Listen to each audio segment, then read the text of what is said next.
কুড়িগ্রাম জেলায় আমরা জানতে পারি যে সোহেল হোসেন কায়কোবাদ এই নামটি একটি অতি পরিচিত নাম এবং বিএনপির একজন কর্ণধার। তা আমরা যে জিনিসটা জানতে চাচ্ছি আপনার কাছ থেকে জনসাধারণ হয়ে, যে আপনি ভবিষ্যতে আমাদের এই কুড়িগ্রামে বিএনপির পক্ষ থেকে ভোট যে আমরা দিয়ে একজন প্রার্থীকে নির্বাচন করব, এই ভোট দেওয়াকে কেন্দ্র করে আপনি আমাদের এই কুড়িগ্রামে আপনার আসন থেকে, আপনার জন্মস্থান থেকে পরিবেশটাকে কিরকম দেখছেন? ধন্যবাদ আপনাকে।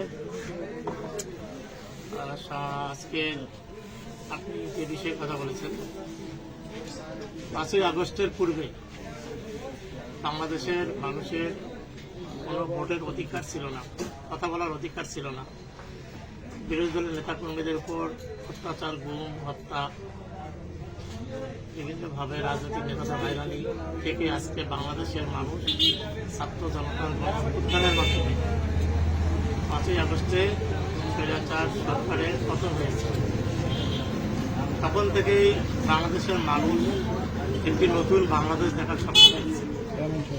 আজকে আমরা সবাই মিলে আজকে বর্তমান এই সরকারকে আমরা সহযোগিতা করছি, যেহেতু আগামীতে যেটা বাংলাদেশে একটা সুষ্ঠুভাবে বাংলাদেশের মানুষের দীর্ঘদিনের যে আশা আকাঙ্ক্ষা, তাদের নিজের ভোটের অধিকার, যে অধিকার আদায়ের জন্য বিএনপি সবসময় মানুষের পক্ষে কথা বলে।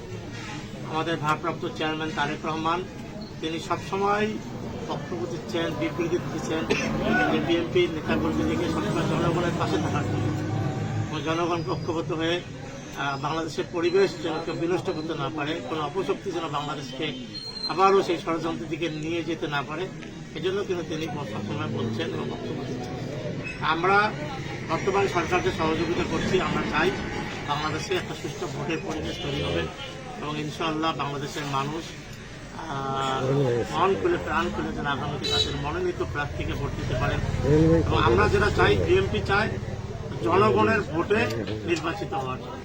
বিএনপি জনগণের মানুষের মন জয় করে নির্বাচন করতে চায় এবং বিএনপি দেখবেন, আপনারা জানেন ভারপ্রাপ্ত চেয়ারম্যান যে ঘোষণা দিয়েছেন, তিনি বলেছেন বিএনপি যদি জনগণের ভোটে একক সংখ্যাগরিষ্ঠ পায়, তারপরেও কিন্তু তারা একাই সরকার গঠন করবে।